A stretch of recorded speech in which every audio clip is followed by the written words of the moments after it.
numéro de Brock Hunters, l'émission qui revient en détail sur les petites trouvailles que l'on peut faire de ci de là, l'ami Jules et moi-même. Et aujourd'hui, c'est du 100% Vinted que je vais vous présenter, les amis. Oui, 3 séries de lots, 3 séries d'achats que j'ai fait sur Vinted. Et ben on commence, c'est parti, mes petits Wistiti.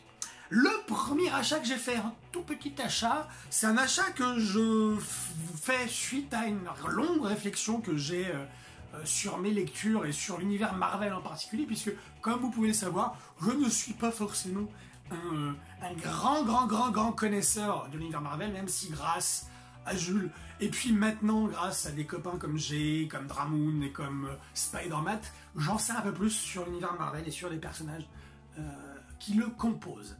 Et puis à ce moment-là, justement, pour revenir à Nanoïton, à ce moment-là de l'achat, j'étais en quête de bouquins Marvel, de personnages Marvel pas chers. Je voulais me faire les personnages que je ne connaissais pas trop, et là, en l'occurrence, je suis tombé sur cet ouvrage dans la collection Le meilleur des super-héros Marvel chez Hachette, sur Hulk, un personnage que je ne connais pas vraiment, mis à part ce que je peux en voir dans les films ou ce que j'en ai vu dans la série télé que j'ai pu voir quand j'étais tout petit. Et là, ce titre, je l'ai eu pour 3 balles. Alors, je me suis dit, c'est une aubaine, parce que pour en savoir un peu plus sur ce personnage, il n'est pas mieux qu'un prix aussi bas. Vraiment, on est sur un titre de Paul Jenkins et Ron Garney. Il y a 2 récits dedans, les chiens de guerre et les jeux de serpent. Donc, on va y aller, on va essayer de voir ce que ça donne.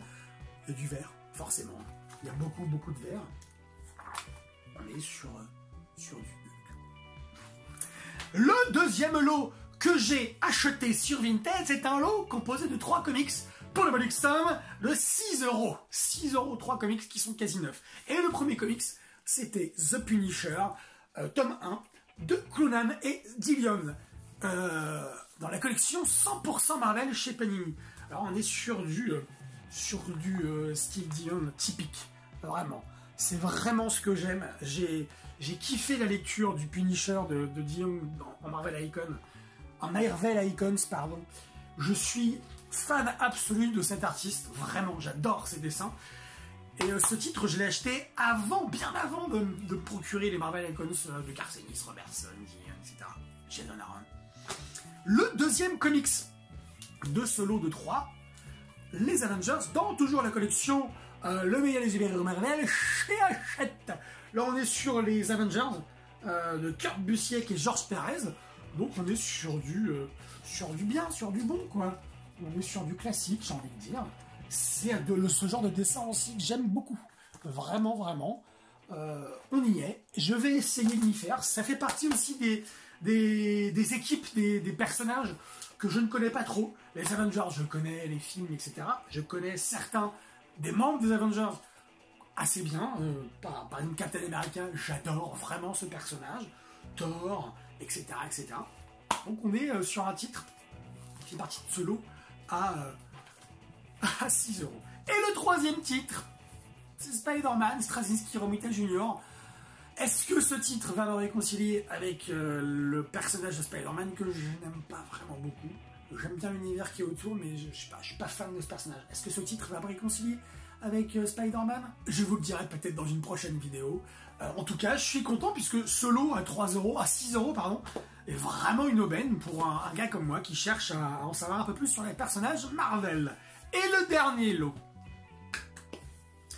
ça c'est un lot d'une série en fait que j'ai complété puisque Jules m'avait offert à Noël le premier tome de Lock and Key de Joe Hill et Gabriel Rodriguez. J'ai kiffé, je l'ai lu, je l'ai kiffé, j'ai vraiment kiffé ce titre, j'avais hâte de lire la suite et j'arrivais pas à les trouver en occasion, enfin en bonne occasion j'ai envie de dire en termes de prix, parce qu'en fait je voulais garder l'édition Milesi, parce que Jules me l'avait offert dans cette édition-là, je voulais pas dénaturer le cadeau qu'il m'avait fait. Et je suis tombé sur Vinted sur un gars qui vendait la série complète du tome 1 au tome 6, les tomes séparément. Il vendait chaque tome à 15 balles. Moi, je lui ai pas pris le tome 1, je lui ai pris le tome 2 jusqu'au tome 6, qui sont quasi neufs, je les ai récupérés. Alors, normalement, le lot devait coûter 75 balles sans les frais de port. Et comme souvent sur Vinted, il y a des mecs, des vendeurs et des vendeuses, qui proposent, si on achète des lots dans leur boutique, des réductions. ça peut aller de 5% à 50 ou 60%. Là, il devait y avoir 10% de réduction, puisque je l'ai eu, ce lot de 5 Lock and Key à 65 balles, sans les frais de port. 65 balles, ça fait à peu près le tome à 13 balles. Donc, quand on sait que 9 Milady est à 19,90 et que en occasion, je les ai trouvés à plus de 30 balles, je peux dire que j'ai fait une toute petite affaire, j'ai envie de dire. En tout cas, j'ai la série complète. Je vais m'empresser de la lire. Pas forcément tout de suite parce que j'ai d'autres choses à lire avant. Mais étant donné que le tome 1, j'ai bien kiffé. Je pense qu'on va le faire. On a déjà chroniqué avec Jules le premier tome, mais je pense qu'on chroniquera la suite. On chroniquera la série complète, si je ne m'avance pas trop. Donc on est sur un ordre de prix de 73-74 € en tout, sans les frais de port. J'ai fait une petite trouvaille, je suis content. Et on arrive à la fin de cette vidéo, mes petits tagazous. Merci de m'avoir regardé jusqu'au bout, jusqu'ici. Hein, et puis surtout, la breton, n'oublie pas, c'est de chiner, c'est de fouiner. On sait jamais sur quoi on peut tomber. Allez, bisous!